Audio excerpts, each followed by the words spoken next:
Hello, students. I hope you all are doing great. Feels nice to meet you again. Well, as you know that we are covering parts of speech, and today is my topic of part of speech is conjunction. Now, let me tell you what are conjunctions. Conjunctions क्या होते हैं? Conjunctions वो words होते हैं जो दो words को या दो sentences को join करते हैं. क्या करते हैं? They join two words or they join two sentences.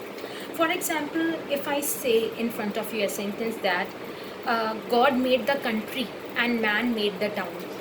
God made the country and man made the town. यहाँ पर कौन सा ऐसा वर्ड है जो दो सेंटेंसेस को ज्वाइन कर रहा है? वो वर्ड है हमारा एंड. तो एंड यहाँ पे हमारा क्या है? एंड कंजंक्शन है. तो जो वर्ड्स ज्वाइन करते हैं, आपको फोकस इसी चीज़ पे रखना है कि those words which join two words or those words which join two sentences are called conjunctions. Moving on further, everybody, I hope you all are practicing at your home. Whatever I'm teaching you in parts of speech and whatever I'll teach you in English grammar, English literature or anything, you all have to practice so that you can hone your skills of listening, speaking, reading and writing. Again, I'm telling you that please become native like speakers, enhance your listening, speaking, reading, writing skills. It's very essential. And if you face any doubts, if you have any doubts, then you can just message me, because I don't want my students to feel confused about or anxious about anything. So I will appreciate that if you can just message me and let me know that what you are not able to understand in my videos, so that I can improve them further. Now, coming on to classes of conjunction. Conjunction की classes कितनी होती है? Conjunctions की types कितने होते हैं? Well, conjunctions को दो क्लासेस में डिवाइड किया गया है. पहला जो आपका क्लास है वो है कोऑर्डिनेटिंग और उसके बाद है हमारा सबऑर्डिनेटिंग.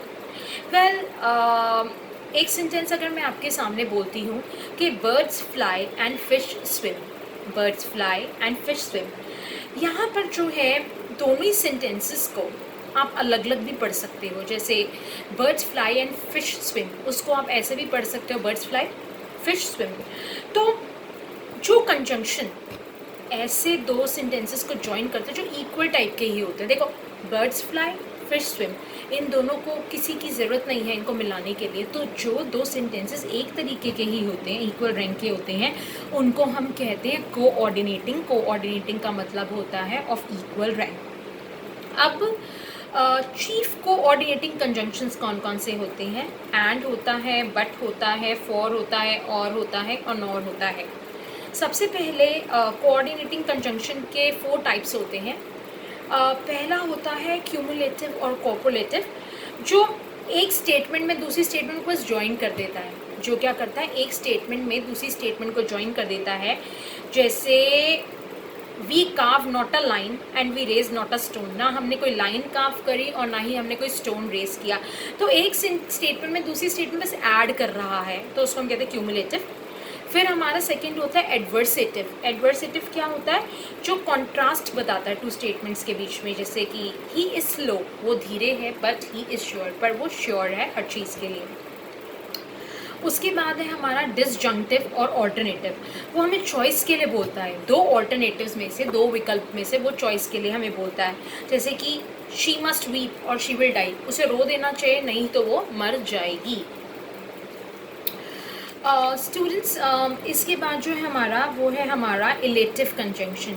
ये एक इन्फ्रेंस आपके सामने बोलता है. जैसे कि ऐसा कुछ अनुमान लगाना. इन्फ्रेंस मतलब अनुमान लगाना किसी चीज़ का. जैसे कि एक सेंटेंस है, समथिंग सर्टेनली फेल इल. मुझे लगा कि कुछ चीज़ गिरी है. For I heard a splash, क्योंकि मुझे झपाक की एकदम से आवाज़ आई, तो मुझे ऐसा लगा कि वाकई में कोई चीज़ गिरी है, क्योंकि मुझे एकदम से स्प्लैश की आवाज़ जो है आई. अब सबऑर्डिनेटिंग कंजंक्शंस कौन से होते हैं? सबऑर्डिनेटिंग कंजंक्शंस वो होते हैं जो उन दो स्टेटमेंट्स को ज्वाइन करते हैं. इसके अंदर एक तो होता है डिपेंडेंट क्लॉज, ठीक है जी, और एक होता है आपका इंडिपेंडेंट क्लॉज, ठीक है. एक सेंटेंस दूसरे स्टेटमेंट पे जो सेंटेंस में होती है उस पर निर्भर करता है, डिपेंड करता है. For example, I read the paper because it interest me. So यहाँ पे आप देख सकते हैं कि कंजंक्शन जो है वो इंट्रोड्यूस करे डिपेंडेंट क्लॉज को, और इसलिए उसे सबऑर्डिनेटिंग कंजंक्शन कहा जाता है। मतलब एक क्लॉज को दूसरे क्लॉज की ज़रूरत है अपने फुल मीनिंग को एक्सप्लेन करने के लिए। सबऑर्डिनेटिंग कंजंक्शन को आप और भी तरीके से डिफाइन कर सकते हैं, आप टाइम के अकॉर्डिंग भी कर सकते हैं। जैसे I would die before I light, मैं ना कुछ झूठ बोलने से पहले मर जाऊँ, बिफोर, ये टाइम का कंजंक्शन, सबऑर्डिनेटिंग कंजंक्शन में टाइम के लिए यूज़ होता है। उसके बाद है कॉज या कोई रीज़न, जैसे कि since you wish it it shall be done, अगर तुम विश करते हो तो वो पूरा हो जाएगा, तो आपको कॉज बता रहा है। थर्ड है आपका पर्पस बताना, किसी चीज़ का उद्देश्य, जैसे we eat so that we may live, हम खाते हैं क्योंकि जिससे कि हम रह पाए, तो एक पर्पस बता रहा है आपको खाने का।